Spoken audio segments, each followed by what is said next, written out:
désormais. Alors, bonjour à tous, Shirley Zanegui, je suis conseillère experte en protection sociale et patrimoniale pour le groupe AG2R Mondial. J'ai le plaisir de vous présenter cette masterclass basée sur la protection sociale en France. Donc, pour commencer, je vous présenterai AG2R Mondial pour ceux qui ne nous connaissent pas encore. Puis, nous ferons un point sur la protection sociale en France. On regardera en quelques chiffres les constats de la protection sociale et je vous présenterai le bilan de protection sociale qui est présenté directement aux dirigeants d'entreprise et aux salariés pour la démarche sur la protection sociale et nous terminerons ensuite par des échanges de questions-réponses en fin de séance. Donc, AG2R La Mondiale, nous sommes dotés d'une gouvernance paritaire et mutualiste. Nous intervenons auprès des entreprises, des dirigeants et des salariés. Donc, AG2R La Mondiale, pour la petite histoire, AG2R existe depuis 1951. Donc, c'est la partie institutionnelle et conventionnelle. Institutionnelle, puisque nous sommes aussi un groupe qui s'occupe de la partie retraite complémentaire des régimes obligatoires, Agir Carco. Et institutionnelle, conventionnelle, parce que nous sommes présents aussi dans les accords de branche pour tout ce qui concerne les obligations conventionnelles en termes de couverture sociale pour les salariés, telles que la prévoyance, la mutuelle, etc.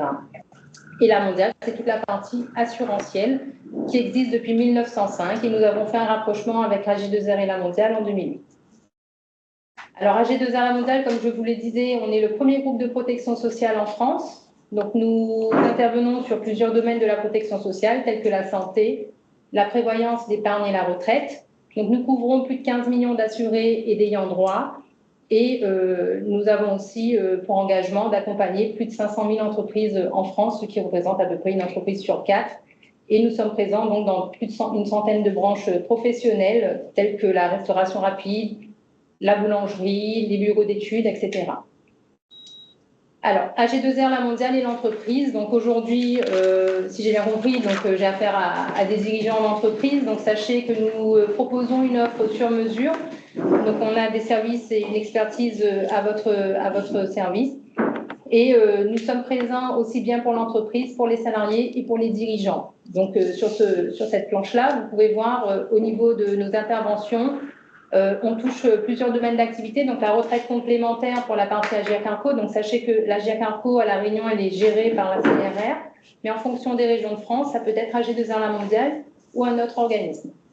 Donc pour la prévoyance et la santé, donc on peut aussi intervenir sur la partie conventionnelle ou hors convention collective, aussi bien pour l'entreprise, pour ses salariés que pour le dirigeant. On intervient également, oui. Alors, excusez-nous, on va accueillir un participant. Alors, bonjour Madame Matisvel, merci de nous rejoindre. On va continuer la présentation de la masterclass. Bonjour. Je vais fermer votre micro. Vous pourrez revoir le début de la masterclass sur la chaîne YouTube qu'on va lancer privée pour les adhérents. Voilà. Bonne masterclass. L'idée, c'est de pouvoir permettre à chacun de pouvoir protéger sa vie et celle de ses proches à travers toute cette offre de services que nous proposons aujourd'hui. Alors, la protection sociale en France, ce qu'il faut savoir, c'est que l'expression protection sociale va désigner un ensemble de mécanismes collectifs qui va être destiné à permettre aux personnes de faire face sur le plan financier à des conséquences d'un certain niveau de risque et d'événements. Donc, ces événements peuvent entraîner justement une perte de revenus, donc de moyens, ou même une hausse des dépenses. Donc, vous allez voir que par rapport à la protection sociale en France, vous avez un caractère obligatoire. Donc, c'est des cotisations sociales qui nous sont demandées pour pouvoir justement faire le versement de prestations sociales derrière. Donc, vous avez différents régimes de sécurité sociale. Ce qu'il faut savoir, on regroupe 3 régimes. Donc, vous avez le régime général, qui lui représente 88% de la population française, où on y retrouve ici donc les salariés, les travailleurs non salariés, les retraités. Vous avez également donc, le régime agricole qui lui représente 5% de la population française, où là on va retrouver les exploitants agricoles, les salariés agricoles. Et puis vous avez les régimes spéciaux, donc il y en a 27 qui représentent à peu près 7% de la population française. Et vous pourrez retrouver là-dedans donc les agents de la SNCF, par exemple. Donc, vous avez donc, dans la protection sociale, donc, vous avez des couvertures qui sont obligatoires et des régimes facultatifs et des régimes donc, complémentaires obligatoires également. Sur le régime général, donc, on peut retrouver 5 branches professionnelles. Donc, vous avez le régime général donc, qui va être alimenté via des cotisations obligatoires, qui va venir traiter la branche maladie, donc c'est la CNAM. Donc ici sont concernés tout ce qui concerne la gestion des indemnités en cas de maladie, de maternité, d'invalidité, de décès. Vous avez la branche famille, donc là c'est la CAF. Vous avez la CNAF en fait, pour l'intitulé.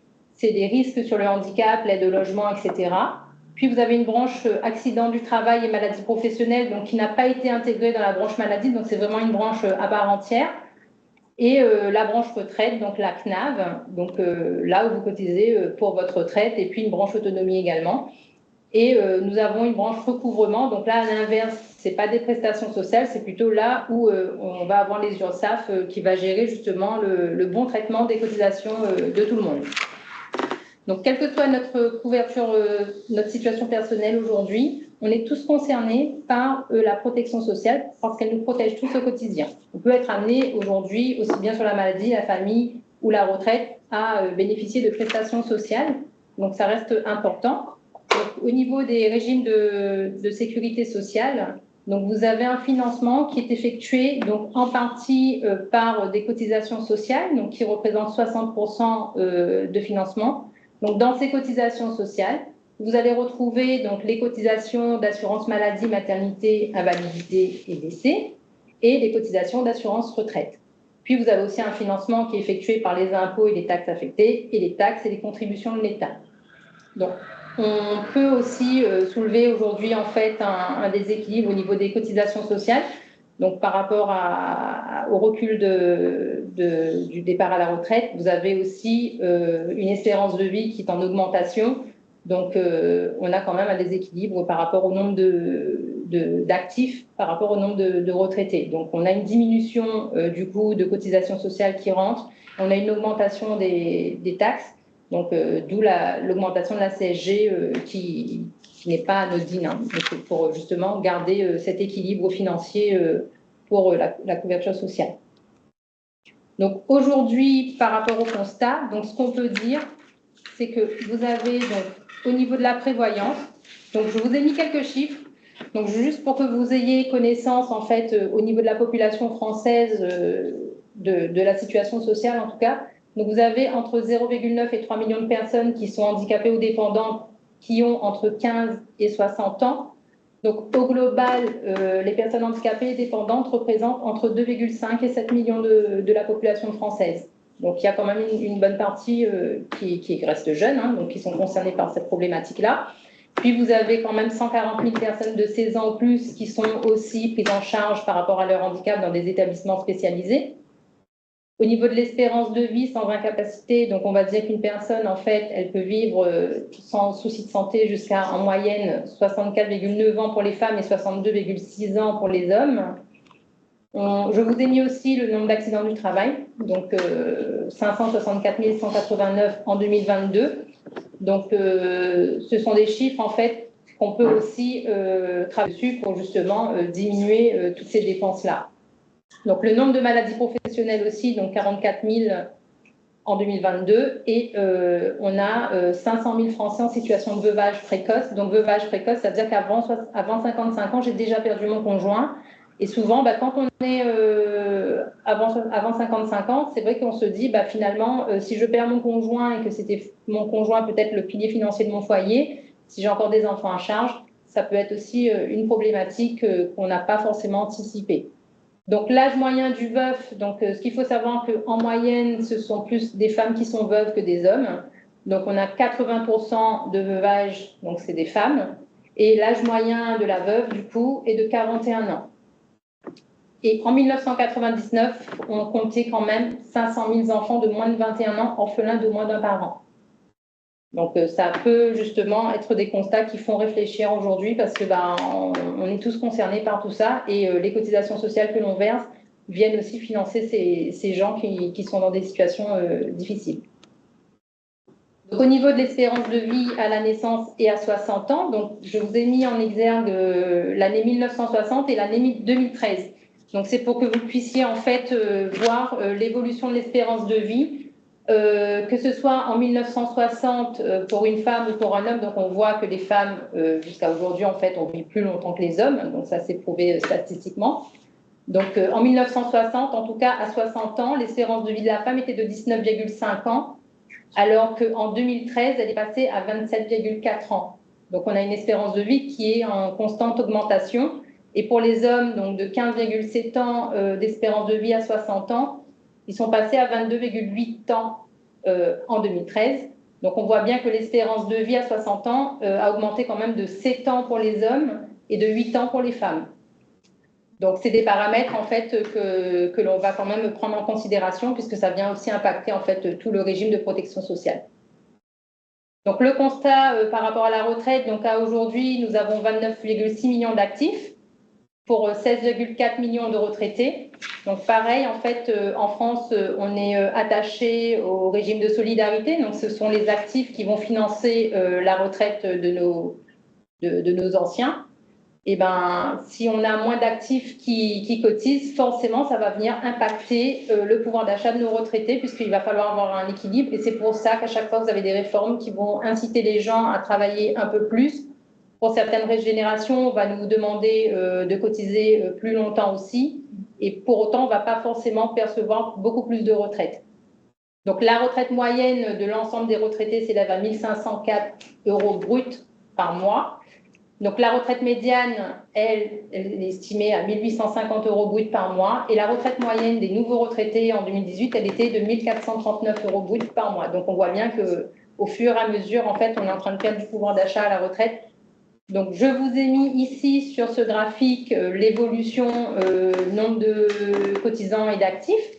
Donc, vous voyez qu'en 1992, nous avions 1,8 cotisants pour un retraité et aujourd'hui, on est passé à 1,4 cotisants pour un retraité. Donc, forcément, si le ratio se dégrade, les réformes sont là pour justement essayer de rééquilibrer le système actuel puisque ça devient compliqué.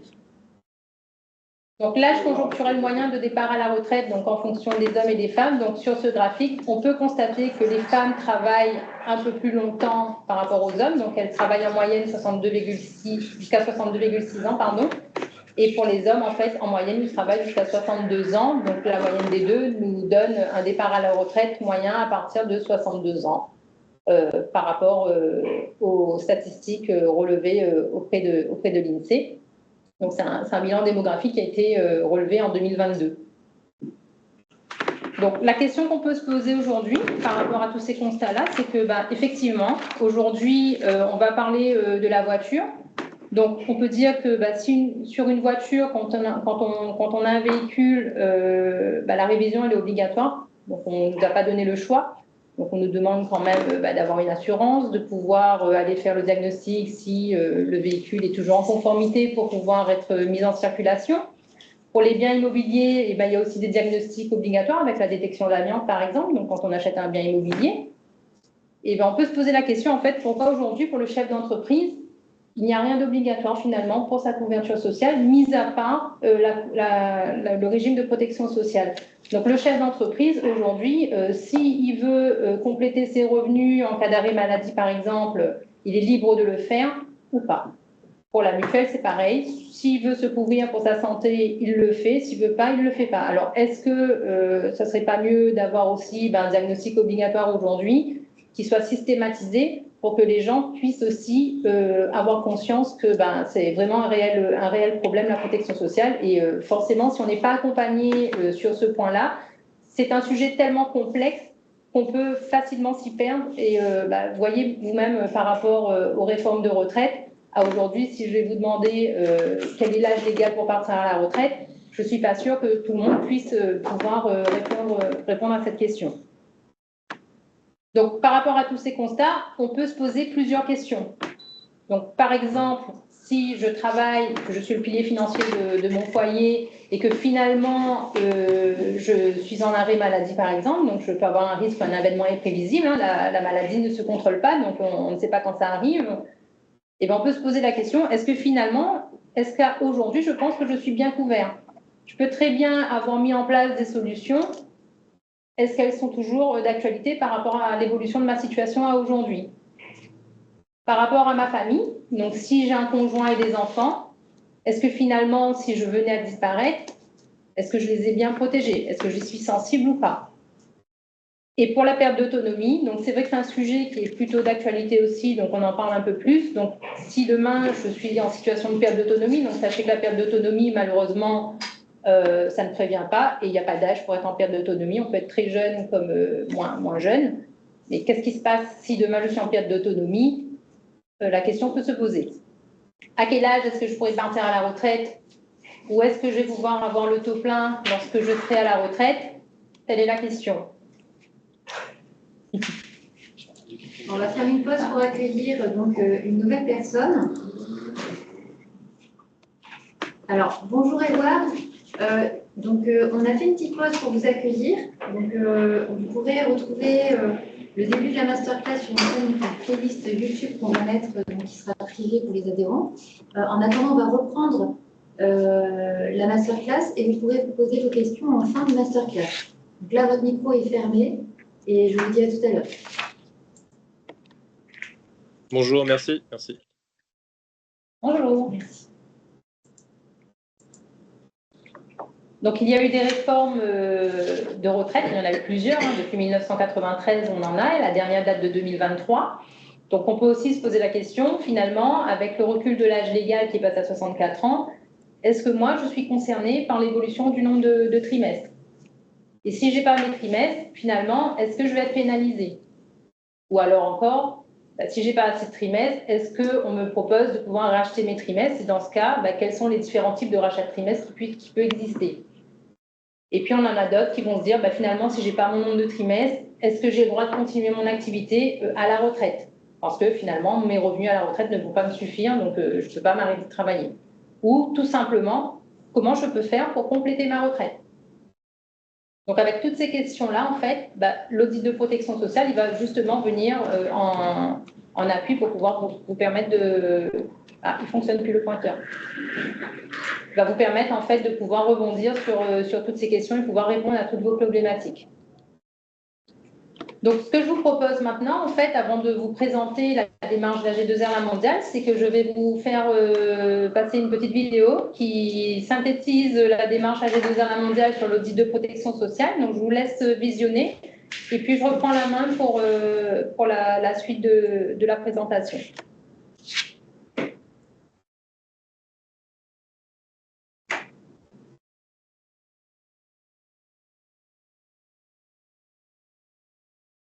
On plein écran.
Donc voilà, par rapport à cette vidéo, donc la synthèse de l'audit de protection sociale, donc c'est une mission que OGA peut éventuellement vous faire bénéficier en tant que partenaire d'OGA avec AG2R Mondial.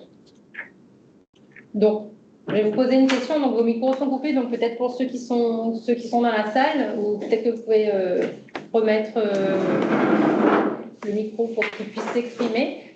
En fait, par rapport à la vidéo que vous avez vue, en fait, par rapport à l'audit de protection sociale, d'après vous, quels seraient les éléments nécessaires pour mieux réaliser cette mission? D'après vous, de quoi on aurait besoin pour pouvoir justement vous faire un bilan complet?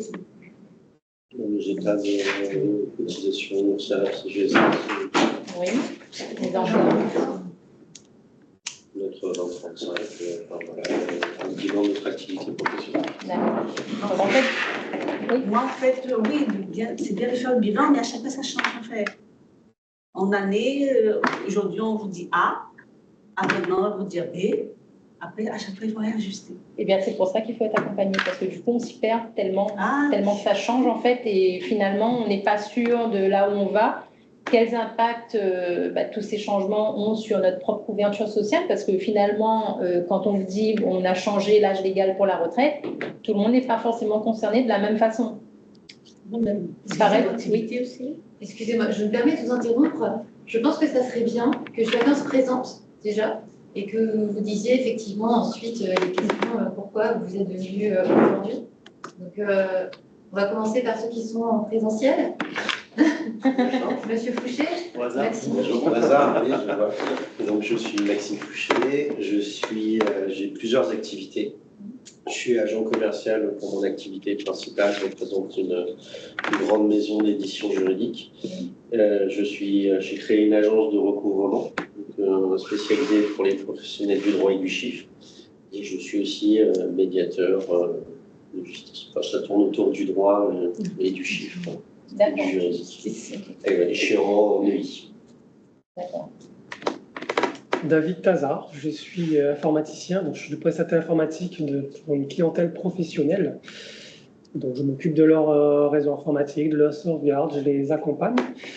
Et je suis là parce que ça fait 11 années maintenant que je suis à mon compte. Et c'est vrai que la question de protection sociale, je me posais beaucoup de questions. Est-ce que je suis bien protégé? Est-ce que s'il m'arrive quelque chose demain, mes capacités de travailler, invalidité, est-ce que je vais m'en sortir? Est-ce que je cotise comme il faut? Voilà, plein de questions qu'un entrepreneur se pose beaucoup. Et voilà, du coup, je vous écoute et puis pour avoir des réponses, là, je pense que je les aurai. Voilà. Mais moi, je représente Montréal, taxi, activité taxi. En fait, il est en EI. Et du coup, ça fait un petit moment qu'on est en train de voir, mais il me dit non, il ne veut pas, c'est trop cher. C'est trop cher. Voilà. Donc, voilà, faire vraiment un petit... Il est en entreprise individuelle? Donc, on a déjà effectivement démarché d'autres organismes pour cette raison-là, prévoyance et santé. Mais c'est pas... Il est un petit peu... Il n'est pas convaincu. Voilà. Un petit peu en recul. Mais par contre, comme je vous ai expliqué tout à l'heure, moi je connais un petit peu parce que j'ai travaillé en tant que responsable comptable dans une société. Et ces contrats, effectivement, je les connais, mais je n'ai pas su le convaincre en fait. Mais après, c'est soit lui, hein, donc voilà. Alors, moi, c'est Gladys Costa, infirmière libérale. Nous, pareil, les cotisations augmentent, on travaille beaucoup. Voilà, on ne se sent plus, on ne sait plus où donner de la tête. Donc, je viens un petit peu me réconforter, j'espère. Alors, maintenant, on va donner la parole. Donc, je vais vous donner la parole un à un sur ceux qui sont en distanciel. Donc, monsieur ou madame Minacci, je vais vous demander d'ouvrir votre micro et de vous présenter et dire pourquoi vous avez voulu assister donc, à cette masterclass. Alors, le micro est en haut à droite de votre écran.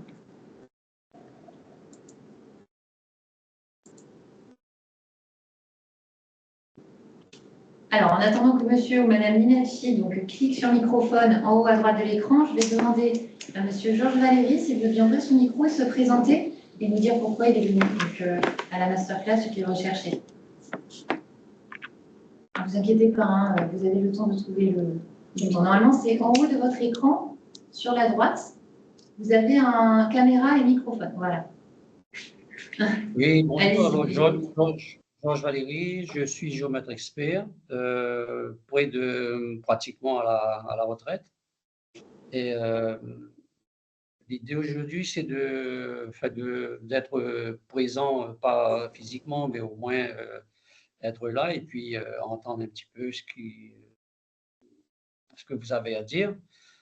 Parce que je suis quand même assez couvert. Je suis à la mondiale depuis plus de 20 ans. Et puis, bon, bientôt, je compte prendre ma retraite d'ici un an et demi à peu près. Voilà. Je crois que c'est l'âge de s'arrêter. Voilà. Ok, merci beaucoup, monsieur Valéry. Alors, Merci. je vais demander, est-ce que du coup, monsieur ou madame Minacci, vous avez pu activer votre micro? Non, toujours pas. Alors, je vais demander à madame Nativelle si elle veut bien ouvrir son micro et se présenter et dire pourquoi. Voilà, je vous écoute. Oui, bonjour. Écoutez, moi j'ai une EURL à l'IR depuis 2021. Je fais de l'audit de paye et je suis également formatrice en paye pour des organismes de formation qui me sollicitent. Voilà. Et donc au niveau protection sociale, j'ai souscrit des contrats avec AXA. Ça se passe relativement bien pour l'instant, donc voilà. Merci beaucoup. Alors, maintenant, je vais donner la parole à la plus solidaire, madame Vendôme. Vendôme, bonjour à tous. Bonjour. Donc moi, je suis là aujourd'hui parce que je me suis lancée en SASU il y a 1 an et demi à peu près. J'ai 20 ans de fonction publique territoriale, donc la retraite se posait pas, les cotisations et tout ça, voilà. La question se posait pas. C'est vrai que depuis que je me suis lancée, j'ai beau poser des questions à mon expert comptable qui a changé 2 fois de collaborateur et les réponses ne me satisfont pas. Du coup, je prends les choses en main et voilà, préfère m'occuper, alors maîtriser déjà, comprendre et pouvoir vraiment faire les choix adaptés. Voilà. Merci. Alors, maintenant, je vais demander à Erwan s'il veut bien ouvrir son micro et se présenter et nous dire pourquoi il est présent.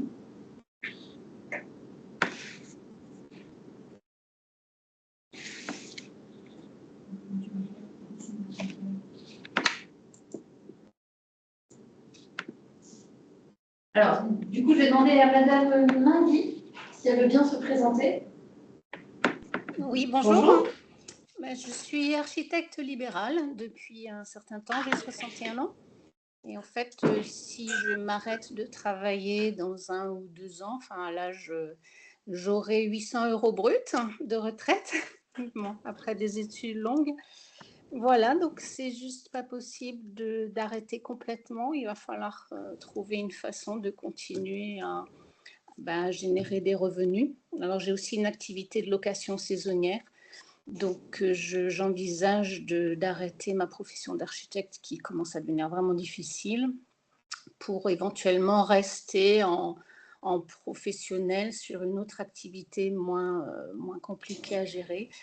Voilà, c'est un peu tout ça, les questions qui se posent. Voilà. Alors, j'ai eu une assurance invalidité protection pendant très longtemps. Et en fait, en faisant le calcul, je me suis rendu compte que j'ai cotisé des dizaines de milliers d'euros dans toute ma carrière pour rien, parce que ce sont des sous qui sont partis à la poubelle. Donc, j'ai arrêté, ce qui n'était peut-être pas la meilleure idée, mais voilà. Donc, j'ai plutôt essayé d'investir dans des biens, etc. Voilà. Donc, c'est pas simple quand on est indépendant. Les choses ne sont pas toutes seules et on est obligé de continuer à avoir une activité quelle qu'elle soit jusqu'à la fin en fait. Voilà. Merci. Alors, on va réessayer avec Erwan, et puis si vous n'y arrivez pas, on va continuer du coup la présentation. Donc, Erwan, si vous voulez bien essayer d'ouvrir votre micro. Bon, on va continuer la présentation, et puis si vous avez des questions, notamment Erwan, on verra donc en fin de présentation les questions que vous posez.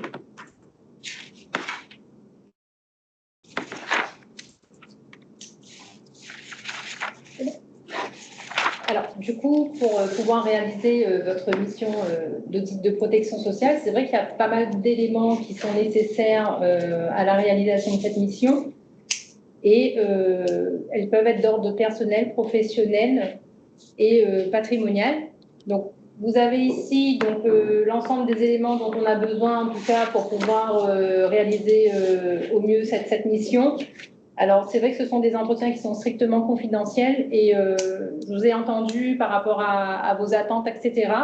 Alors, le but premier de l'audit de protection sociale, ce n'est pas de venir vous vendre des produits ou quoi que ce soit. Le but premier, c'est que vous ayez conscience de comment fonctionne votre régime.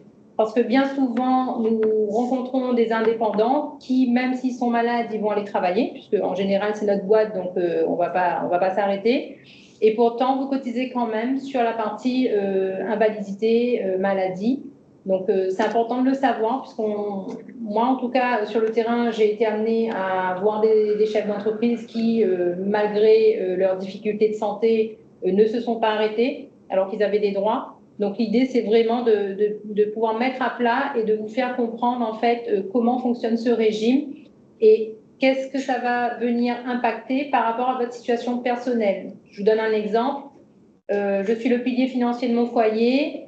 J'ai peut-être eu des enfants un peu tardivement. J'ai une compagne qui ne travaille pas. On a peut-être 5 ans ou 10 ans d'écart d'âge. Donc, tous ces paramètres-là sont très importants dans un audit de protection sociale parce qu'il y a toujours, en fait, un lien sur votre propre protection, celle de votre famille. Donc, le type d'activité, voilà, je suis en entreprise individuelle. Je me pose la question de transformer ma structure en société.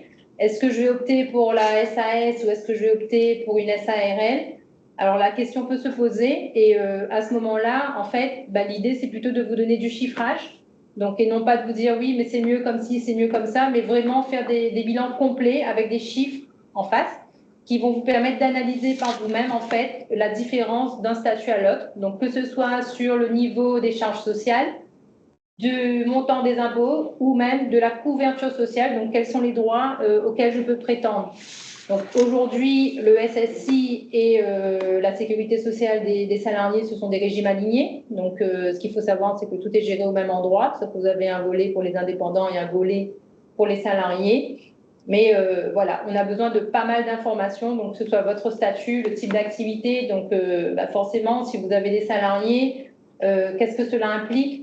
Est-ce qu'il y a une convention collective? Il n'y en a pas, je ne sais pas. Donc, l'accompagnement passe par là aussi. La situation familiale, est-ce que finalement, je vis en union libre? Est-ce que je suis pacsée? Est-ce que je suis mariée? Est-ce que j'ai pensé à faire des dispositifs testamentaires?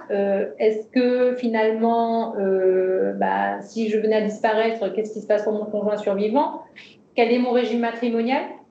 Donc, il y a toujours des incidences en fonction du régime choisi.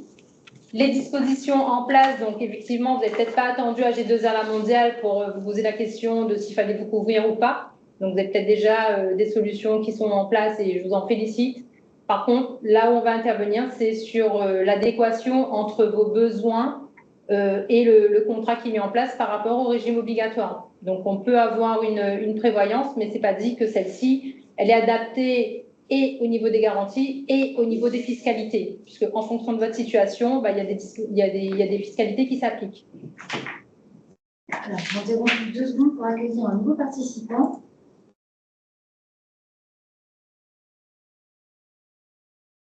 Alors, bonjour Monsieur Madame Mignacci. Merci de nous rejoindre. Donc, on continue la présentation et en fin de séance, il y aura une séquence questions-réponses. Donc, je vous donnerai la parole.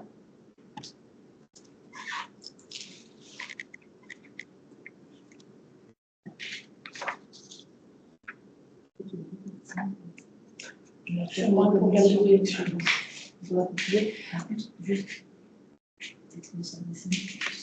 sais que c'est difficile. Oui, pas tout ça. En fait, j'aurais dû être au fond. C'est ça. Comme ça, je voyais tout le monde, parce que là, je tourne un peu le dos.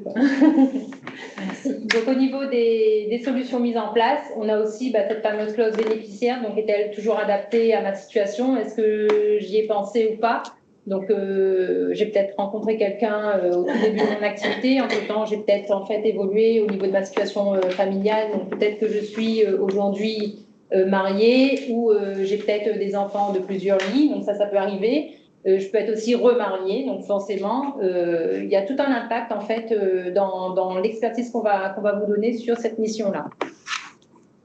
Alors, la caractéristique donc, du bilan de protection sociale, donc, comme je vous ai dit, c'est le bilan de votre situation à l'instant T, donc par rapport aux différents paramètres que vous allez nous donner. Donc, on va voir donc, au niveau de votre prévoyance, l'optimisation des revenus. Donc, si je suis en société, par exemple, est-ce que je peux prendre des dividendes? Quel est l'impact? Est-ce que j'ai une couverture sociale dessus, etc.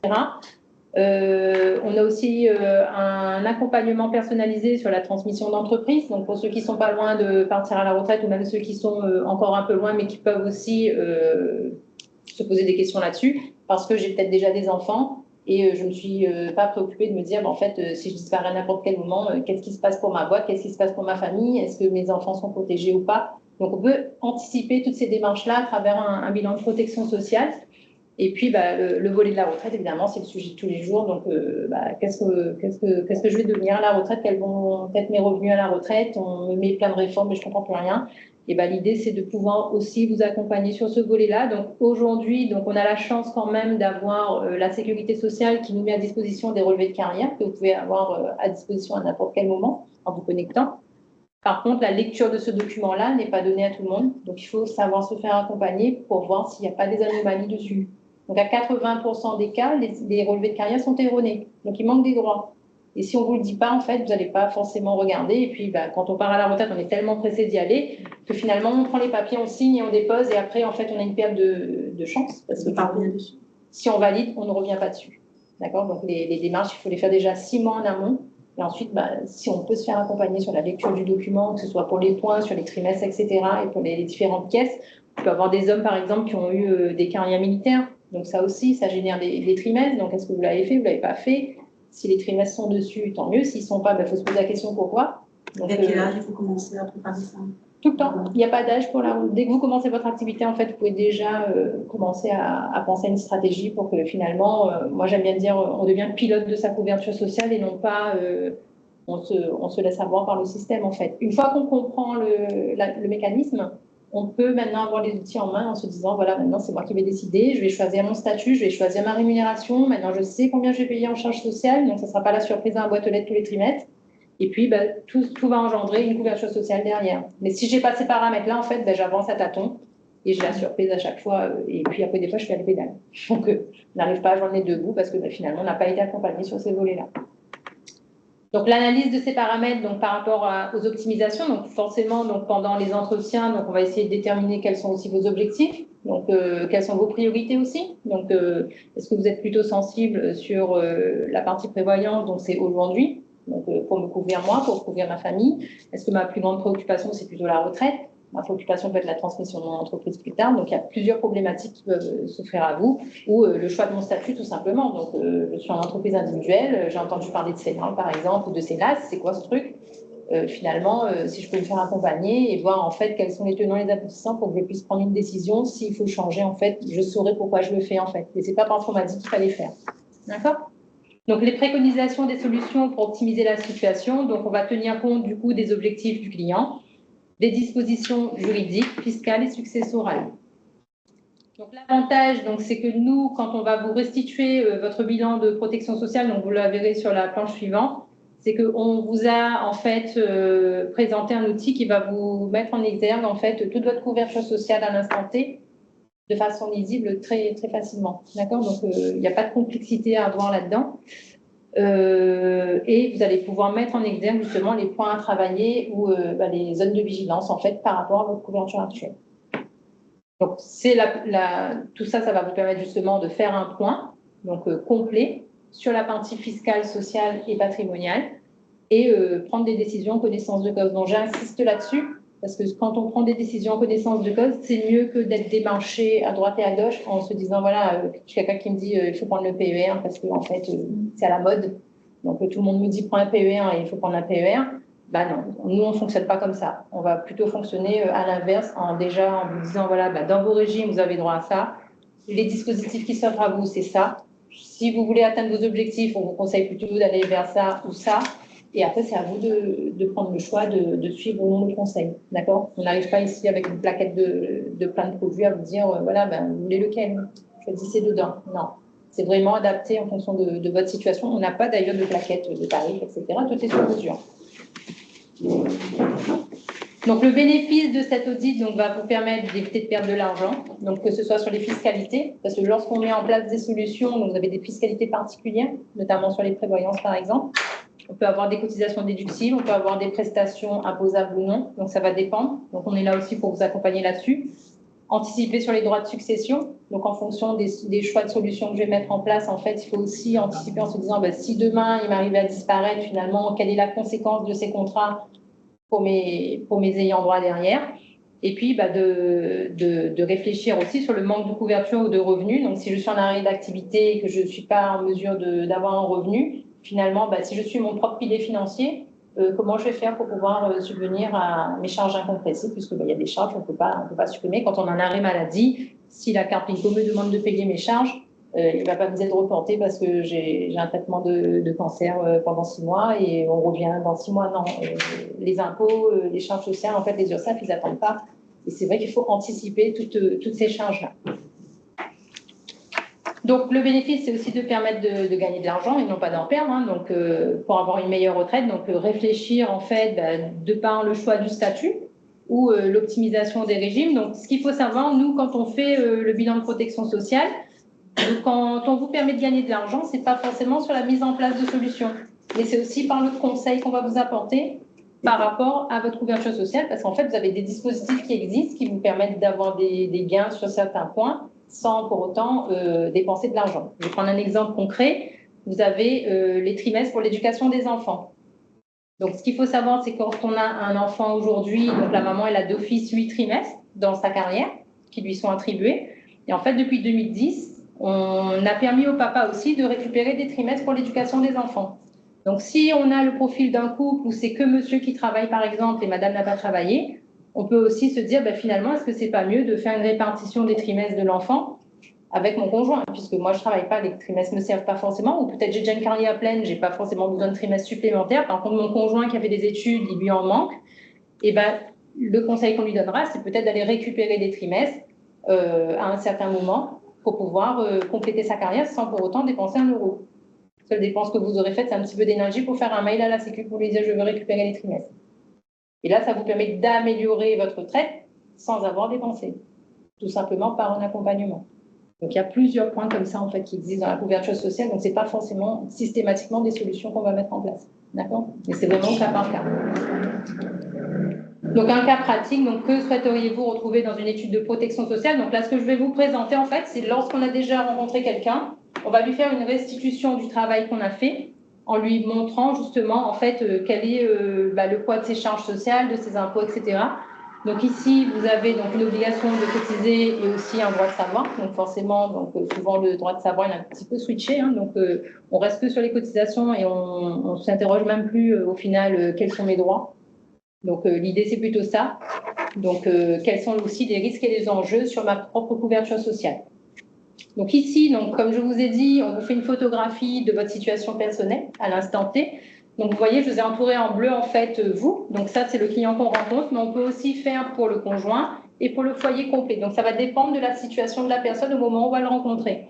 En tout cas, quand on a des personnes qui sont mariées, on intègre systématiquement le conjoint parce que c'est important, c'est un paramètre important sur la couverture sociale de la personne. Donc on ne peut pas faire comme si que le conjoint n'existait pas. D'accord? Donc on peut faire le bilan pour tout le monde. Donc sur ce graphique-là, en fait, vous allez voir en bleu donc des revenus ici donc de notre client. Donc, sur ces revenus-là, c'est là-dessus qu'il va payer ses charges sociales, c'est du URSSAF. Donc, il va avoir une couverture sociale. Donc, vous avez toute cette partie-là, en fait, c'est la partie quand je suis actif. Donc, tout ce qui est rouge, c'est mes droits. D'accord? Donc, vous avez, si je suis en arrêt de travail, à partir de quand je suis indemnisée et pendant combien de temps et à quelle hauteur. Pareil pour l'invalidité ici. Et pareil pour le décès. Donc, ça vous permet déjà de poser à plat votre couverture sociale par rapport à ce que vous payez déjà aujourd'hui. Ce sont vos droits. Et ensuite, donc, vous avez en fait ici des colonnes qui sont vides, donc des fois elles peuvent être remplies. Donc, par rapport aux solutions que vous avez déjà mises en place, elles seront représentées en orange. Et ensuite, sur le côté là, vous avez la partie retraite. Donc, on va récupérer avec vous votre relevé de carrière, on va l'analyser, on va l'intégrer dans le bilan pour vous montrer par rapport aux dernières réformes. Là, ça sera votre cas personnel, donc vous serez beaucoup plus attentif que si on vous disait la dernière réforme, ça fait ça, ça, ça. Là, c'est vraiment votre cas, donc vous allez être beaucoup plus intéressé à regarder quelque chose qui vous concerne qu'une généralité, d'accord? Donc, en fonction de la situation, vous avez aussi donc la réversion, donc la pension de réversion, donc il faut être marié. Par exemple, pour la réversion, si j'étais mariée plusieurs fois, sachez que la réversion se partage entre ex-conjoints. C'est pas parce que je suis divorcée que je ne donne pas la réversion à mon premier époux ou ma première épouse. Ça se partage, oui. Et si j'étais mariée 5 ans et finalement je fais 30 ans d'union libre et je décède, ma réversion va revenir à mon premier conjoint. La personne avec qui j'ai fait 30 ans n'aura rien du tout parce qu'elle n'est pas connue civilement. Donc ça, c'est des paramètres qu'il faut connaître aussi. Donc là, vous avez un vrai constat. Et puis après, vous avez aussi ici, donc vous avez un petit volet ici au-dessus, donc le capital fin de carrière. Vous avez des gens qui ont peut-être déjà anticipé à se dire, voilà, j'ai besoin de me créer de la retraite parce que ma problématique aujourd'hui, quand je regarde mon relevé de carrière et au vu de la situation, j'ai pas assez de trimestres, j'ai pas assez travaillé parce que j'ai peut-être commencé mes études un peu tard ou j'ai travaillé peut-être à l'étranger aussi. Ou peut-être quand j'ai commencé mon activité, j'ai pas réussi à générer du revenu, donc j'ai pas validé mes trimestres, ça m'a impacté. Et après, il faut avoir une stratégie justement pour se dire, si je veux partir avec un revenu plus ou moins décent, qu'est-ce qu'il faudrait que je fasse à partir de maintenant? Donc, on peut aussi accompagner sur ce volet-là. Donc, pour le chef d'entreprise, donc la protection sociale, donc c'est vrai que vous avez beaucoup de classes. Donc, il y en a 43. Hein. Donc là, je vous en ai mis quelques-unes qui ressortent plus ou moins assez régulièrement. Donc, vous avez donc la sécurité sociale, la CIPAV, donc la carte PINCO, la CAVEC, la CARP, etc. Donc, on peut être un polypensionné, c'est-à-dire qu'on peut avoir cotisé dans plusieurs caisses parce que j'ai eu plusieurs statuts durant ma vie professionnelle. Donc, ça aussi, on va en tenir compte parce que d'une caisse à l'autre, la retraite ne se calcule pas pareil. Donc, les droits ne sont pas donnés pareil. D'accord? Donc, vous, en tant qu'infirmière, vous allez mettre 1 euro, moi, je vais mettre 1 euro en tant que salarié, et on n'aura pas les mêmes droits. Donc, ça, c'est important aussi. Donc, dans notre démarche, en fait, on vous présente aussi un tableau de charge. Donc, par rapport à votre statut, donc là, on est sur une personne qui est au SSI, donc qui nous déclare 50 000 euros de revenus. Ce qu'il faut savoir qu'à La Réunion, en fait, vous avez l'abattement de la LODEOM, donc c'est 50%. Donc, vous allez avoir donc, la sécurité sociale des indépendants et on va vous chiffrer le coût global sur toute votre protection sociale, que ce soit la maladie, la prévoyance, la retraite et les prélèvements sociaux. Donc là, c'est vraiment en fonction de ce que vous avez déclaré, on va vous donner le montant de vos charges et le coût total, en fait, ce que vous retrouvez ici en bas à droite sur le tableau, c'est vraiment, en fait, qu'est-ce que je coûte à ma structure pour pouvoir me rémunérer à hauteur de 50 000 euros. D'accord? Donc ça, ce sont des tableaux qu'on va ressortir pendant les bilans où là, vous allez avoir une visibilité. Donc après, sur ce cas-là, vous divisez par 4, ça vous donne vos cotisations trimestrielles tout simplement. Donc ça vous permet déjà d'avoir une visibilité plus claire par rapport à quelqu'un qui ne fait pas de bilan et que finalement, en fait, il ne sait même pas où il va. D'accord? Donc vous avez plusieurs postes en fait sur votre droite. Vous voyez, vous cotisez à l'assurance maladie, aux indemnités journalières, pour la CAF, etc. Donc on reprend bien les différents paramètres de la protection sociale que je vous ai montré au départ. Je vous disais, voilà, il y a la maladie, il y a la famille, il y a la retraite, il y a l'autonomie, etc. Donc on les retrouve ici. D'accord? Ici, donc vous avez, donc, comme je vous ai dit, donc l'abattement de la LODEOM. Donc sachez que pour vos revenus, alors pour ceux qui sont SSI, donc vous avez 1, 2, 3, 4, 5 postes de charges sociales où vous allez avoir un bénéfice de 50% si vous ne dépassez pas 62 000 euros de revenus, c'est-à-dire que vos charges sociales vont diminuer de 50% sur ces cotisations-là. Et par exemple, pour les professions libérales, en fait, vous allez avoir 50% uniquement sur l'assurance maladie et la CAF, pas sur le reste. D'accord? Donc, en fonction de votre statut, ce n'est pas la même chose. Et pour ceux qui ont des revenus au-delà de 62 000 euros, vous allez avoir un abattement dégressif, donc pareil. Si vous faites un bilan, forcément, vous aurez les informations par rapport à votre cas personnel. Et ça vous permet déjà d'avoir une meilleure visibilité de où passent vos charges sociales et pourquoi on vous demande ces charges-là. En fait. Donc ici, on va vous présenter en détail en fait l'analyse du graphique, donc avec le même code couleur. Donc ici, vous avez donc le graphique que je vous ai montré au départ, et puis après, vous avez par exemple pour la couverture prévoyance, on va vous donner un tableau chiffré, où là, vous allez pouvoir vraiment vérifier quels sont les droits en cas d'arrêt maladie qui seront versés par la sécurité sociale. Ensuite, on peut avoir un complément, donc là, ce n'est pas le cas parce que la personne est au SSI, mais on peut avoir une ligne supplémentaire pour tous ceux qui sont profession libérale, par exemple. Donc, vous allez avoir un complément par la Carpinco, la CAMF ou que sais-je. Donc, vous allez avoir une ligne supplémentaire dans votre tableau. Vous avez le niveau de rente invalidité annuelle. Pareil, hein, donc s'il m'arrive quelque chose demain et que je me retrouve en situation d'invalidité, est-ce que ces revenus-là vont me suffire ou pas? Et si finalement j'ai mis une prévoyance, est-ce que cette prévoyance couvre vraiment mes besoins? Ou est-ce qu'en fait, j'ai mis ça il y a 10 ans, je ne me suis jamais posé la question, je paye, et à un moment donné, quand je vois que je paye trop et que finalement ça ne sert à rien, je supprime. Et je me dis, en fait, j'ai payé ça et en fait, j'ai même pas de retraite et je suis en train de mettre une prévoyance. Et finalement, quand je fais le compte, j'ai donné beaucoup d'argent à cette prévoyance. Comme disait la dame tout à l'heure quand elle est intervenue, et j'ai envie de dire, en fait, pour rebondir là-dessus, c'est que quand vous mettez une prévoyance, c'est pour vous couvrir à l'instant T. Donc, on couvre le risque santé. La santé, ça ne se prévient pas, en fait. Hein, donc, ça arrive et ça nous tombe dessus. Et quand on a une prévoyance, quand on a un souci de santé, on est bien content de l'avoir en compte. Hein. Et quand on n'en a pas, on a les boules aussi. De se dire, finalement, j'ai peut-être zappé quelque chose, on ne m'a pas dit. Donc, c'est vrai que la retraite, elle est importante, mais le plus important aujourd'hui, ça reste la prévoyance. Parce que vous allez vivre plus longtemps quand vous êtes actif que quand vous allez arriver à la retraite. Donc, le risque est plus important quand on est actif. Et la prévoyance s'arrête à un moment. Ça s'arrête. Mais après, vous passez en retraite après. Mais si vous, pendant toute votre carrière, vous avez à charge vos enfants, etc., mais si vous aurez quelque chose et que vous n'êtes plus le pilier financier et qu'en plus, vous n'avez pas prévu, finalement, vous allez peut-être vous dire, est-ce que j'ai envie d'être une charge de famille pour quelqu'un? La première question. C'est si je suis plus capable de subvenir à mes besoins déjà pour mon train de vie normal, et en plus, je crée une charge supplémentaire parce qu'il va falloir s'occuper de moi. Donc, il y a peut-être quelqu'un qui va arrêter de travailler, donc il ne va plus avoir de vie sociale, ou peut-être que mes enfants ils vont arrêter leurs études, parce qu'en fait, je n'ai pas anticipé sur cette problématique-là. Et je peux très bien avoir une prévoyance, mais ce n'est pas dit qu'elle est adaptée non plus. Donc, ça reste important. Ça dépend des prévoyances. Par exemple, si on est malade pendant des années, est-ce que cette prévoyance, ça va nous suivre pendant toutes ces années-là? Oui. En fait, jusqu'à ce que vous arriviez à la retraite, vous avez les compléments du régime obligatoire. Donc là, ça sera pour vous la sécurité sociale et la Carpinco qui prendra le relais. En règle générale, quand on est malade, vous avez une indemnisation sur 3 ans. Au-delà de ces 3 ans-là, on peut vous reclassifier peut-être sur une invalidité parce que l'arrêt est long. Donc, si j'arrive en invalidité, donc l'invalidité, il va couvrir jusqu'à ce que j'ai l'âge de la retraite pour partir à la retraite. Donc, ça va vous permettre, en fait, de maintenir un revenu. Ça, vous l'avez déjà, en fait, cette garantie via votre régime obligatoire. Mais la question à se poser, c'est est-ce que ça suffit, en fait, par rapport à mon train de vie, par rapport à ma situation familiale? Donc, la question qui se pose, c'est là. Je prends juste mon cas personnel à moi. Moi, je suis dans un cabinet toute seule. Je travaille avec des remplaçants. Aujourd'hui, je tombe malade, je ne peux plus travailler du tout.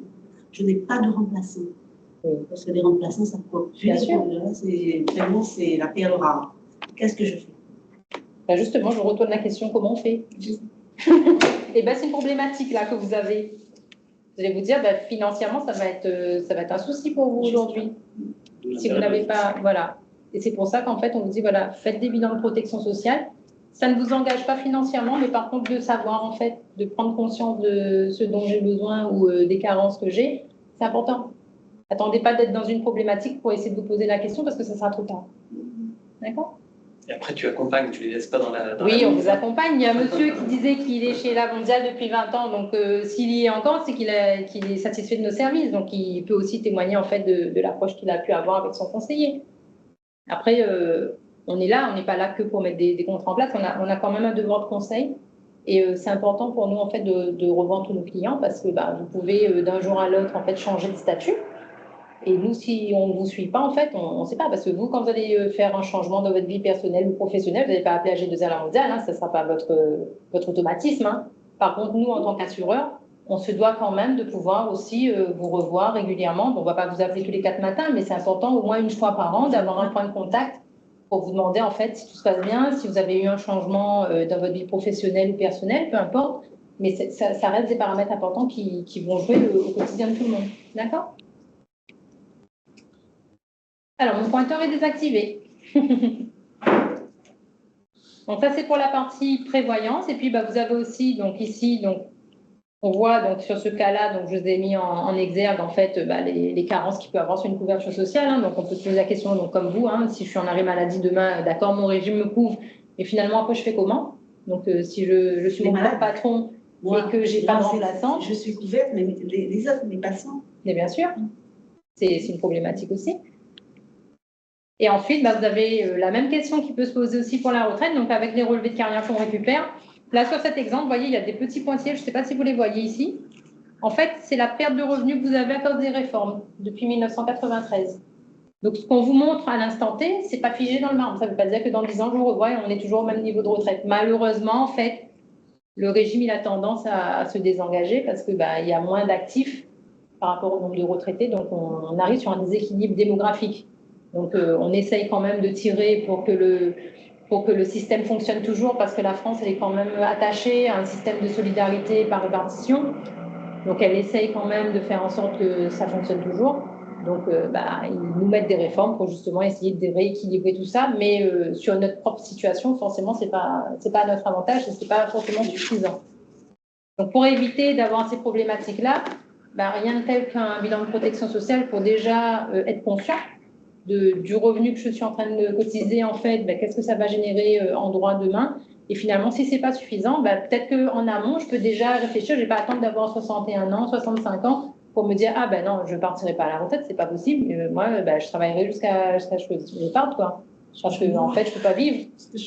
Si j'ai encore des enfants à charge, ça peut être une problématique.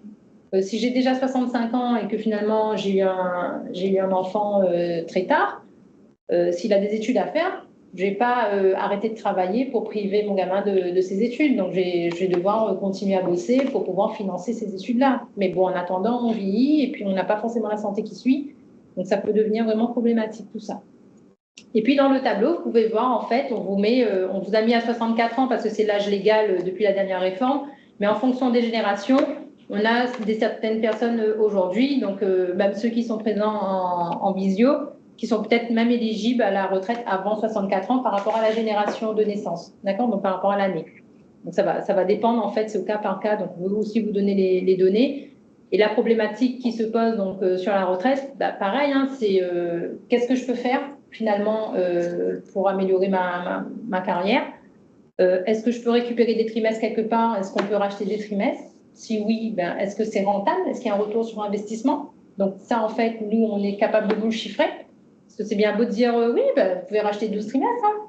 Mais si on ne vous chiffre pas, en fait, si au final, je fais l'étude et je vous dis, en fait, le retour sur investissement, c'est quand vous aurez 101 ans. Ça veut dire qu'en fait, rachetez vos trimestres, mais il faut vivre au moins jusqu'à 101 ans. Si vous ne vivez pas jusqu'à 101 ans, finalement, ce que vous avez racheté, ça ne sert à rien. Peut-être que vous ne le ferez pas. Vous garderez votre argent. D'accord? Donc, tout ça, on le calcule. On a aussi le cumul emploi-retraite. J'ai pas suffisamment de pouvoir d'achat. Finalement, je préfère continuer à travailler. Et est-ce que je peux demander ma retraite en gardant mon activité? On peut aussi répondre à ces questions-là. D'accord? Ou la retraite progressive aussi. Donc, j'ai déjà entendu, je ne sais même pas c'est quoi. Donc, finalement, est-ce que je peux prétendre à ça? Donc, il y a plusieurs problématiques qui peuvent s'offrir à vous pour justement améliorer cette retraite. Et donc, là, on voit que finalement, il y a de la carence. Donc, pour la prévoyance, donc, je vous ai mis les risques. D'accord? Donc, pour la maladie, l'invalidité, le décès, la dépendance, forcément, c'est des risques financiers. Hein, donc, je perds en pouvoir d'achat et je crée en fait des charges supplémentaires. Parce que si je suis en situation d'invalidité, par exemple, peut-être que mon invalidité va falloir me mettre dans un centre parce que je ne peux pas être gérée à domicile, par exemple. Et ça a un coût. Donc, est-ce que j'ai prévu ce coût? D'accord? Si je décède, j'ai du patrimoine immobilier, il va y avoir des droits de succession. Est-ce que j'ai anticipé là-dessus? Si je suis en entreprise individuelle, finalement, je décède. Est-ce que j'ai valorisé ma structure ou pas? Ou est-ce que je ferme juste la clé et c'est fini?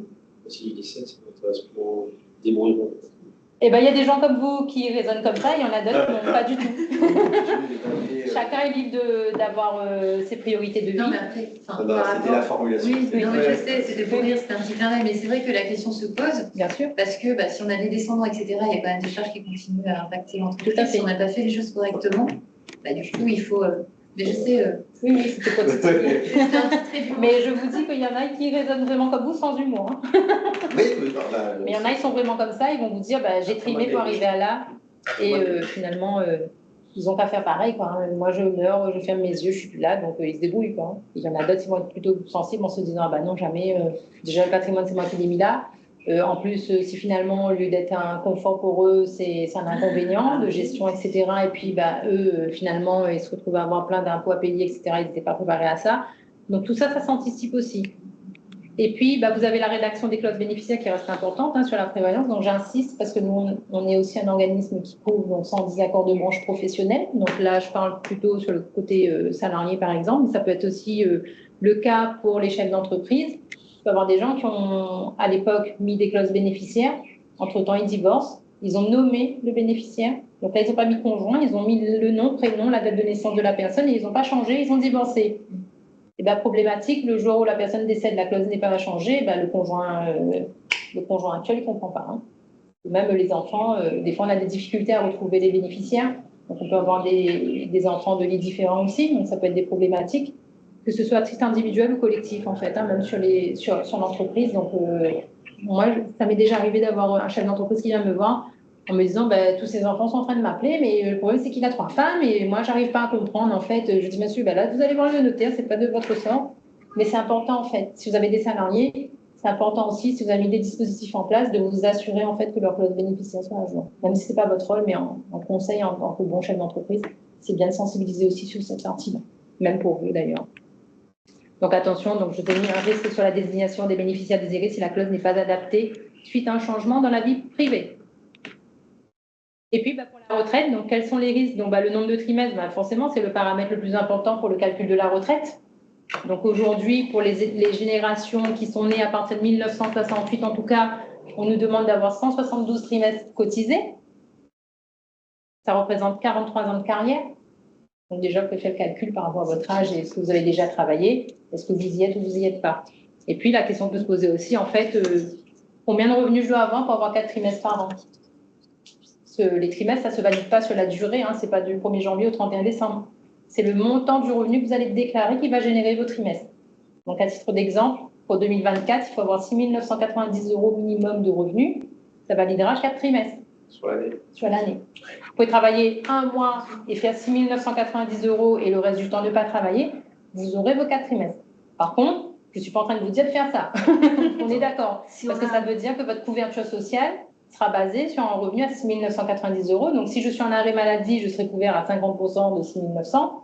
Si j'arrive à la retraite et que finalement j'ai un taux plein, mais bon, j'ai fait 25 ans à 6 900 €, et ma moyenne de revenus, ça sera 6 900. Donc, ma retraite de base sera calculée sur ces 6 900. Donc, tout a un impact sur tous les choix que vous allez faire. On a un autre problème, on a 7 000 € de revenus par an. Oui. Alors, ça dépend des stratégies. Des fois, il y a des stratégies. C'est 583 € de retenue par mois. Le problème n'est pas les trimestres, je pense. Non, mais vous avez des personnes qui vont être focalisées sur je veux payer le moins de charges possible, le moins d'impôts possible. Et ils en récupéreront le moins possible. Et ils vont tout récupérer en dividendes. Sauf que les dividendes ne génèrent pas de protection sociale. Non. Parce que je ne vais pas cotiser dessus. Mais on peut acheter des biens comme Madame l'architecte et qui, du coup, va nous générer d'autres revenus. Tout à fait, mais qui peut engendrer d'autres. Il y a plusieurs stratégies, en fait, que jongler entre l'immobilier et la couverture sociale. Après, ce qu'il faut savoir, c'est que la couverture sociale, c'est quand même 70% du socle de base de revenus à la retraite, de toute façon. Et puis, les règles de la DMNP sont en train d'évoluer aussi. C'est ça. Le règlement professionnel, c'est en train de vraiment se renseigner. Ça risque d'avoir des surprises. Le projet de vie. Donc, je peux ne pas atteindre l'objectif de vie souhaité. Donc, comment je peux organiser, préparer justement mon départ à la retraite? On peut avoir des chefs d'entreprise qui ont tout planifié, que finalement, à 50 ans, ils sont déjà à la retraite, mais ils n'ont pas forcément demandé à la Sécurité retraite, mais ils sont tout organisés pour avoir la possibilité de continuer à cotiser et pouvoir lever le pied aussi, c'est possible. Ça dépend de la carrière de chacun, en fait. Ça va dépendre de tout ça.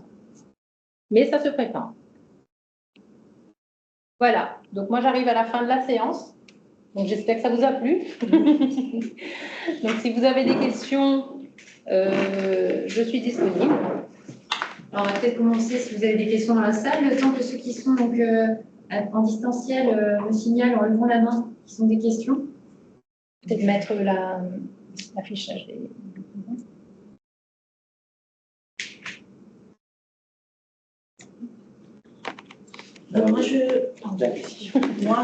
J'aimerais bien prendre rendez-vous pour remettre tout ça à plat, personnellement. D'accord. Voilà, j'allais te demander la même chose, concrètement, se faire accompagner. Donc, comment ça va se passer avec vous? Alors, on est en partenariat avec OGA. Voilà. Donc, ça passe par OGA. Donc, en fait, si vous voulez, donc, sur le marché, l'estimation patrimoniale de cet audit-là est facturée en moyenne à 1 000 à 1 500 euros. Donc, AG2R, dans sa pratique, offre le premier audit. Donc, pourquoi ce partenariat? Parce que on sait qu'il y a un accompagnement dans la durée. On sait que c'est un audit donc, qui est plutôt bien réalisé. Et voilà, l'avantage, c'est que nos adhérents puissent bénéficier de cet audit pour justement être sensibilisés et puis avoir plus de visibilité sur les démarches à mettre en place. Voilà. Si j'ai bien compris, il a une valeur marchande de 1 500 euros, mais il est offert en tant qu'adhérent au GA. Alors, AG2R le fait? AG2R le fait même aux non-adhérents. Mais l'avantage, nous, on a préféré avoir ce cas. AG2R le fait à tout le monde, l'audit gratuit. D'accord? D'accord. Mais la plus-value au chef d'entreprise. Déjà pas mal. Alors que sur le marché, il est en moyenne à 1 500 euros. D'accord. Alors, il y en a qui font 800 et puis il y en a qui font 2000. Enfin, voilà. Bon. Mais l'avantage, nous, c'est que c'est un peu comme pour Maconta. C'est-à-dire que Maconta, il y a plein d'autres logiciels qui existent. Mais Maconta, on sait que les liasses fiscales qui sortent de Maconta sont conformes à ce qu'attend l'administration fiscale. Donc, on préfère préconiser, d'accord, un partenaire dont on connaît le sérieux et le professionnalisme. Et donc, cet audit, il est de qualité. Et donc, c'est pour ça que, effectivement, je vous invite déjà à aller à un rendez-vous d'audit pour avoir un peu plus de visibilité sur votre situation. Après, je laisse la parole donc, à G2R, donc à Charlie et M. Bost, pour qu'ils puissent intervenir et vous dire comment ça se passe après par la suite. Et les cotisations sont type Madeleine, c'est ça? Ça peut être Madeleine, ça peut être de l'assurance vie, ça peut être autre chose aussi. C'est intéressant, Madeleine, qui puisse aider. Ça dépend de la situation. Je ne pourrais pas vous répondre si je n'ai pas fait de bilan. C'est vraiment cas par cas, en fait. Je vais vous donner un exemple de la fiscalité. Enfin, il y a des vendeurs de défiscalisation qui vont vous dire la fiscalité Madeleine, c'est hyper intéressant parce que ça vous permet de déduire des revenus. C'est ce qui est dit. Hein. Oui, parfois, et non d'autres fois. Et je vais vous donner l'exemple de la prévoyance. Moi, ça fait 1 an que je suis arrivé à La Réunion et je me suis aperçu de ça et c'est vraiment propre à la métropole d'une part, mais à La Réunion, c'est encore plus marqué. 100% des chefs d'entreprise qu'on rencontre, hein, profession libérale, artisans, commerçants ou autres, ont une prévoyance en place, quand ils en ont une en place, avec l'arrêt de travail et l'invalidité en fiscalité Madeleine. Et ouais, parce que l'assureur ou le banquier leur a dit tu vas défiscaliser ta cotisation annuelle. Donc les 1 000 euros que tu vas payer pour être couvert à hauteur pour toucher 5 000 euros par mois, par exemple, si tu tombes malade, tu vas les défiscaliser. C'est génial. Sauf qu'ils ne lui donnent pas la contrepartie. Et là, c'est dramatique. Pourquoi? Parce que le jour où la personne tombe malade, on lui donne bien les 5 000 euros, sur lequel il va payer des charges sociales, donc vous enlevez presque la moitié, hein, enfin une grosse partie, et sur lequel il va payer des impôts. Donc la personne avait besoin de 5 000 et il lui reste 1 500 ou 2 000 euros dans la poche. Et avec ça, il doit faire vivre son conjoint et ses enfants. Et ça ne correspond plus à un besoin. Donc la fiscalité dans ce cas-là, ce n'est pas la bonne fiscalité. Ou alors, il faut mettre une complémentaire en plus, et là, c'est l'assureur qui se fait un peu d'argent sur votre dos. Donc non, la fiscalité Madeleine, c'est bien, mais c'est au cas par cas, comme vous le disiez, Shirley. C'est ça. Moi, ça m'est arrivé pour le PER Pro. On m'a conseillé sur un PER Pro, donc pour faire baisser le coût de l'entreprise. Ouais. Et puis ensuite, après, on a considéré que c'était un revenu professionnel, et donc on paye des charges sociales. Dans tous les cas, vous paierez des charges sociales. Oui, donc après, c'est un avantage, bien sûr. Voilà. Sauf s'il y a des agriculteurs autour de la table, il y a d'autres avantages qui, et eux, ça leur permet de ne pas payer de charges sociales. Donc voilà, donc c'est vrai que voilà, on écoute ce que nous disent les gens, mais on n'a pas forcément conscience des conséquences de ce qu'on met en place. En fait. Et puis ils disent pas souvent la vérité aussi. Alors ça, vous ne me permettrez pas de juger, mais... Ça, c'est un autre débat. Et les cotisations peuvent se faire à n'importe quel âge, donc... même si il est prêt, je sais pas, à 1 année de la retraite. Ça dépend de son objectif. Vous parlez de quoi comme solution? Vous parlez de la retraite, de la prévoyance, de la mutuelle? Du tout, en fait. Ouais. Tant qu'on n'est pas en retraite, on fait ce qu'on veut. Santé, prévoyance et retraite. Alors, la seule problématique de la prévoyance, j'aurais tendance à dire, ça va dépendre de l'état de santé de la personne. Parce qu'on couvre une personne, chef d'entreprise, encore une fois, on n'est pas sur un salarié que vous embauchez, hein, c'est pas la même chose, hein, il n'y a pas de question médicale sur un salarié en général. Par contre, quand on est chef d'entreprise, rappelez-vous, Shirley vous a dit tout à l'heure, on couvre un chef d'entreprise, on couvre une voiture par obligation, et puis il n'y a pas de questionnaire, hein, la voiture, il faut qu'elle soit en bon état, certes, mais le chef d'entreprise, il fait ce qu'il veut. S'il veut ne pas se couvrir, il ne se couvre pas, par contre, s'il veut se couvrir, on va dire oui, ok, mais ça passe par un questionnaire médical. Donc en théorie, je dis bien en théorie, plus on est jeune, moins on a soucis de santé, plus on se rapproche de la retraite, et là vous l'avez vu sur les statistiques des constats prévoyance, en général on arrive à la retraite, on n'est pas dans le meilleur des états. Encore une fois, ça ne touche pas tout le monde et heureusement. Donc c'est vrai que quand on a 60, 61, 62, 63 ans qu'on n'est pas en retraite et qu'on veut mettre en place une prévoyance, des fois ça a du sens, des fois ça n'en a plus. Mais tout ça, ça se travaille en individuel. De toute façon, après, on a quand même une logique du marché. On ne va pas payer 1 euro et en récupérer 1,50 euro. Non, mais il y a des personnes qui pensent qu'ils vont récupérer 1,50 euro. Ça ne fonctionne pas. C'est-à-dire qu'il faut bien, mais comme pour la répartition, c'est pour ça que la retraite, effectivement, j'économise sur de la fiscalité. C'est normal qu'à un moment, cette fiscalité-là soit récupérée d'une autre manière. Donc, effectivement, ça deviendra du revenu professionnel. Est-ce que le bénéfice de ce que j'ai économisé et de ce que je vais régler par la suite, parce que vous dites, voilà, 5 000 euros, mais du coup, c'est moins. Oui, mais si j'avais travaillé, que j'avais touché ces 5 000 euros, de toute façon, j'aurais payé des charges sociales là-dessus. Donc, tout ça, c'est... en France, on a un petit... Enfin, en France, je généralise, mais on a souvent tendance à se dire on nous arnaque. Ce qui n'est pas totalement faux. C'est pas totalement vrai non plus. Et c'est vrai que quand on part sur le principe de dire je vais régler 1 euro, je veux en récupérer 1 euro, déjà ça ne marchera pas. Parce que forcément, même si peut-être que la G2R a la possibilité d'avoir de la capitalisation qui permet que cet euro-là est fructifié, qu'on en récupère peut-être 1 euro à la fin, mais il faut bien imaginer qu'il y a des gens, il y a des travails comme nous, il faudra qu'ils soient payés. Donc, cotiser 1 euro, on récupère un petit peu moins d'1 euro, et puis suivant l'ancienneté, 1 euro économisé à 20 ans et 1 euro économisé à 58 ans, on va pas récupérer la même chose, etc. Et c'est pareil pour les questionnaires de santé, c'est évident que suivant l'activité de chacun, si on vient nous voir en nous disant voilà, je voudrais le contrat le plus bas, vous avez quoi? J'ai 2 cancers. C'est-à-dire que vous avez payé 2 euros et je vais vous payer 300 euros par mois à une entreprise, à part la sécurité sociale. Cela dit, de toute façon, on le fait, puisque c'est un système de répartition. Mais voilà.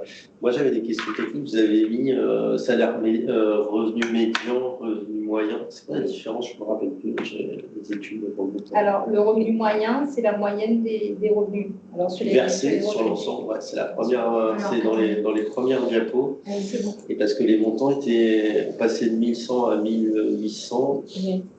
C'est là où se situe le plus de... Parce que le moyen, c'est entre le plus petit et le plus grand. Tu additionnes la totalité, tu divises par le... Voilà. On est d'accord, mais le médian, voilà, parce que retraite médiane est à... En fait, on a plus de personnes qui sont quand même à 1 850 euros brut, mais quand on fait la moyenne de toutes les retraites, on a plutôt des gens qui sont sur du 1 500 euros brut. D'accord. Entre le moins payé et le plus payé, on est à 1 500, mais en moyenne, on paye plus les gens aux alentours de 1 850 euros parce qu'il y a des personnes qui sont à 50 000 euros à la retraite, des personnes qui sont à... C'est un petit peu comme quand vous dites... Les 1,80. Non, il y en a autant au-dessus, autant en dessous. Ouais. Okay. Est-ce qu'il y a des questions pour les personnes qui sont en distanciel, peut-être? Alors,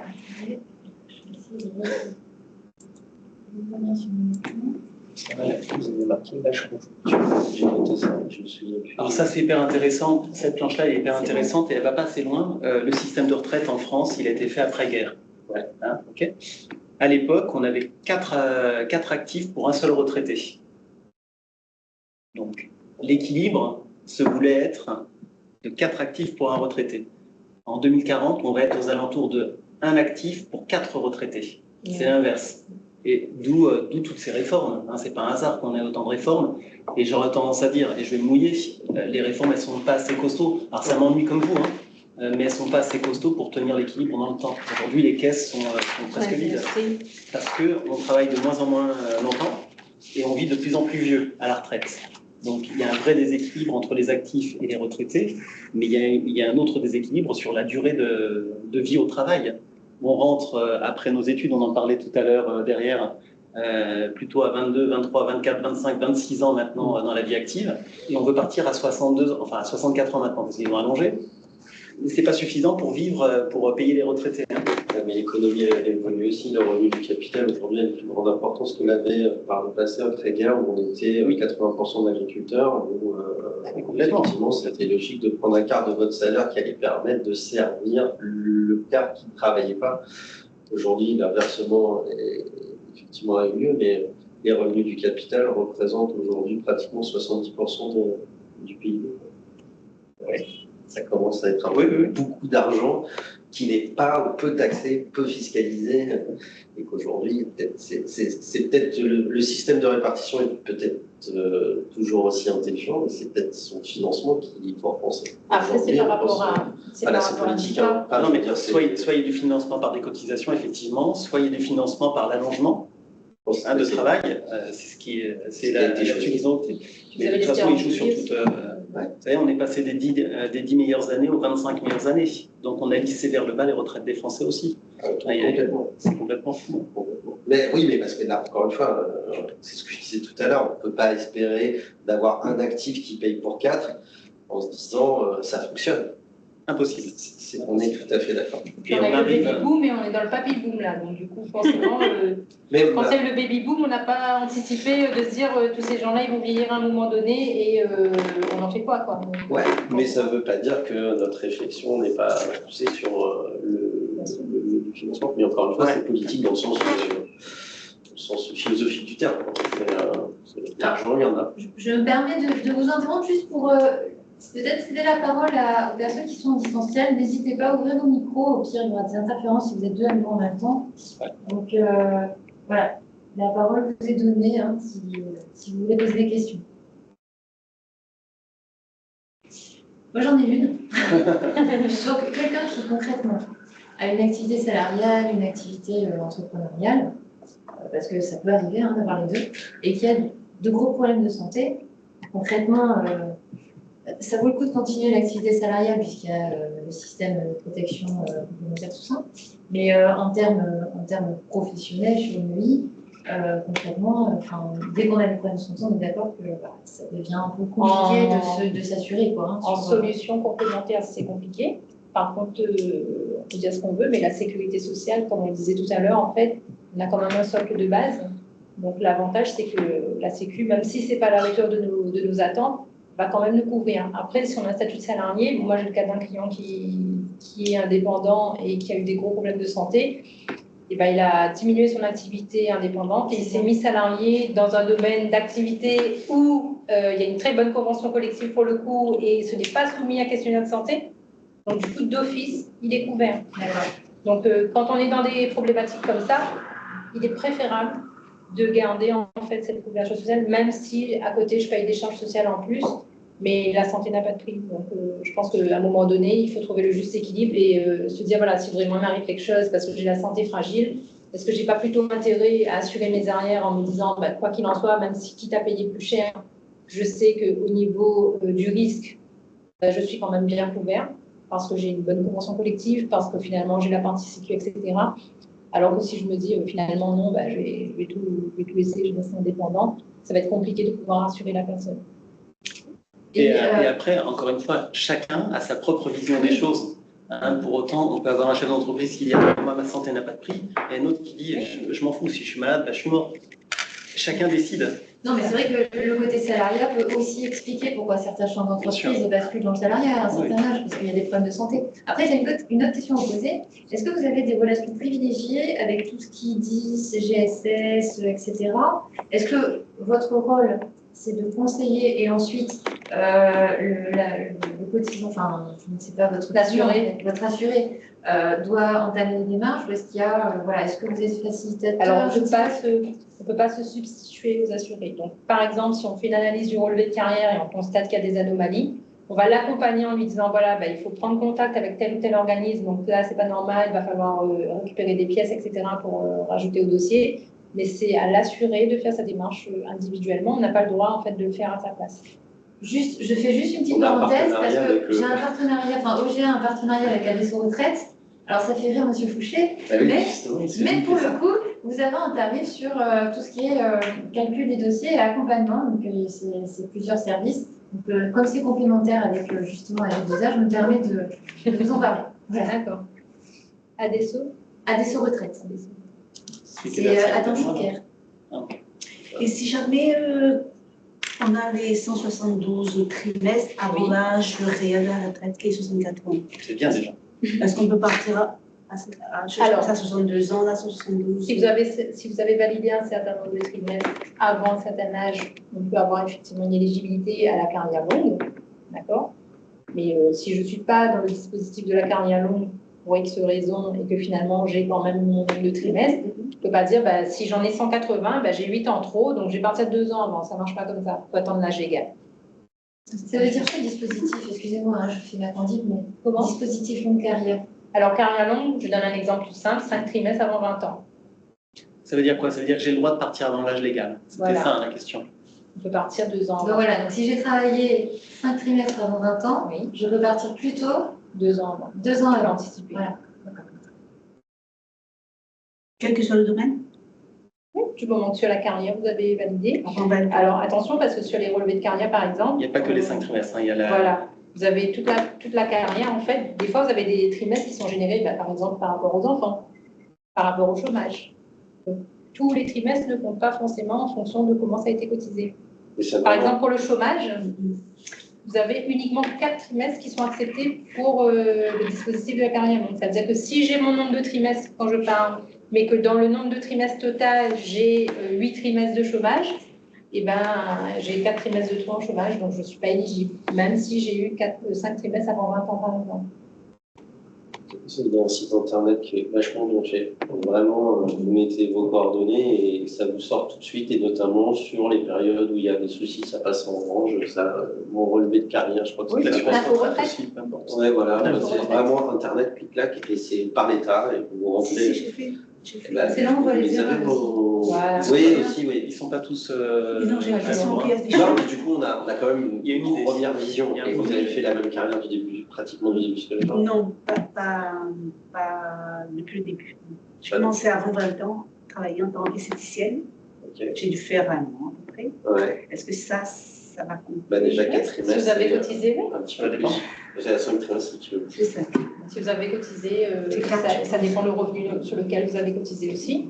Et en fait, ce qui est important pour un chef d'entreprise, à mon sens, c'est déjà faites votre état des lieux de votre propre protection sociale. Faites la base. Sachez d'où vous partez. Regardez où est-ce que vous avez envie d'aller, que ce soit en matière de prévoyance ou en matière de retraite. Et on verra quel est le chemin le plus court pour y arriver. Okay. Le chemin le plus court pour y arriver, en général, c'est quoi? On va étudier votre régime obligatoire. Donc, pour vous, la carte UNCO, pour vous, ça dépend des indépendants. Celle-ci, on va regarder votre régime obligatoire. Qu'est-ce qu'on peut optimiser dans le régime obligatoire? Donc, est-ce que je surcotise sur la prévoyance parce que j'ai des options supplémentaires dans ma caisse, alors que j'en ai pas dans celle-ci?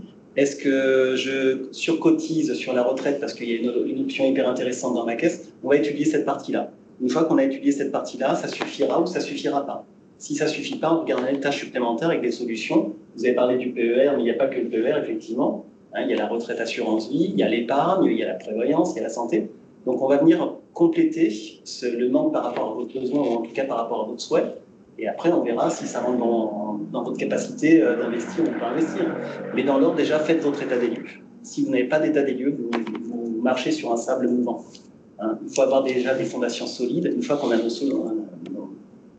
Une fois qu'on connaît nos fondations, on est capable de se dire « Ok, j'ai envie de monter jusque-là et on va pouvoir bâtir des choses ensemble. » Mais d'abord, s'il n'y a pas d'état des lieux, faites rien. Hein. Vous prenez des risques, hein, vous en avez parlé tout à l'heure. De mettre des solutions sans connaître d'où on part, ça peut être dramatique. C'est pour ça qu'il passe. Et il a raison. Et il a raison. Je vous dis, il a raison, ne faites rien tant que vous ne savez pas d'où vous partez. Ça ne sert à rien. Et vous allez sûrement faire des bêtises en faisant des choses qui vont... Donc, comme si c'est sous à lui, donc je me renseigne, jusqu'à présent, nous, il n'a pas voulu, non, il ne comprend rien, il veut pas s'aventurer là-dedans.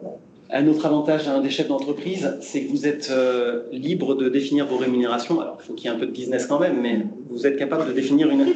Alors, on en parlait tout à l'heure, 500 € par mois, c'est sûr qu'on vit moins bien que quand on en a un peu plus. La bonne nouvelle, c'est que quelle que soit votre rémunération, on peut vous couvrir en prévoyance.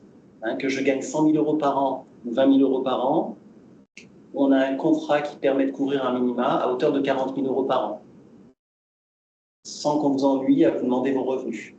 Donc pour faire simple, je vais le dire autrement, je débute mon activité, c'est compliqué, je ne gagne pas beaucoup d'argent parce que je lance la machine, ou alors j'ai une année un peu creuse à cause du Covid, je ne gagne que 1 000 € par mois, ça me fait 12 000 € à l'année, par contre ça ne me permet pas de vivre au quotidien.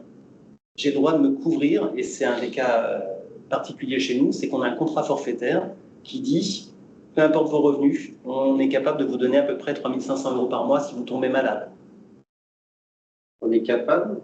Oui. On vous les donne. On vous les donne. Hein. Si je vous dis on est capable, c'est qu'on est capable de le faire. On le fait. Oui.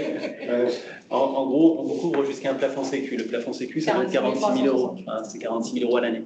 Pour faire simple, en général, les créateurs d'entreprises se disent si je tombe malade, là j'ai le droit à rien. Effectivement, il a le droit à pas grand-chose. Une personne qui a fait une mauvaise année, effectivement, elle n'a pas le droit à grand-chose non plus. Donc se dire, j'ai un matelas confortable qui me couvre déjà minima à 3 000 et quelques € par mois si je ne peux plus bosser, et ce jusqu'à la retraite. Donc si j'ai 20 ans et que je suis invalide du jour au lendemain, jusqu'à la retraite, je suis couvert et ça m'a coûté que dalle, à l'inverse de ce que vous disiez tout à l'heure. Oui, non, mais après, je vous dis, ailleurs. Non, mais je vous cherche, vous l'avez cherché, je vous cherche. Oui. On rééquilibre. Oui, tout à fait. Okay. Non, mais ça veut dire qu'il y a une personne qui a cotisé comme Madame l'architecte. Pour rien. Bah, pas pour rien. Pour rien dans son esprit. Dans son esprit, voilà. Mais on est d'accord. Et le gros avantage de travailler avec nous, en l'occurrence, j'ai entendu quelqu'un qui était chez AXA, la différence entre une société capitalistique et une mutuelle. Une société capitalistique, elle répond à des besoins d'actionnaires. Donc en gros, AXA, si AXA, les actionnaires disent on va aller prendre cette trajectoire-là, ils vont être obligés de la prendre. Une mutuelle, ce sont les sociétaires, donc des gens comme vous et moi, hein, qui avaient des contrats chez AG2R à la mondiale, qui vont décider des orientations du groupe. Et on redistribue 100% des bénéfices. Alors, on fait des réserves pour les années de vache maigre, mais on redistribue 100% des bénéfices. Et là, j'en ai terminé. Donc ça veut dire que, moi j'en rajoute, oui. Ça veut dire que quelqu'un qui a une année creuse, même si sa cotisation est plutôt, on va dire, faible, ouais. Disons qu'il a une assurance, oui. Suivant la formule qu'il prend, que la mutualisation en fait, des assurés au sein de AG2R lui permet d'avoir une assurance. S'il est malade, hein. Attention, oui, s'il est en arrêt de travail, bien sûr. Hein. Ou un médecin. Oui, bien sûr. Ouais. Est-ce qu'il y a une durée maximum d'arrêt maladie ou parce qu'après je suis jusqu'à l'arrêt qui vient de dire non. L'arrêt maladie. Oui, c'est ce que disait Shirley tout à l'heure. En gros, l'arrêt de travail il peut durer jusqu'à 3 ans. Il peut durer jusqu'à 3 ans. Au bout de 3 ans, la Sécu elle dit deux choses. Alors, elle dit deux choses. Soit tu es apte à travailler et tu retournes bosser. Soit elle dit effectivement c'est assez grave. En général, quand ça dure 3 ans, c'est assez grave.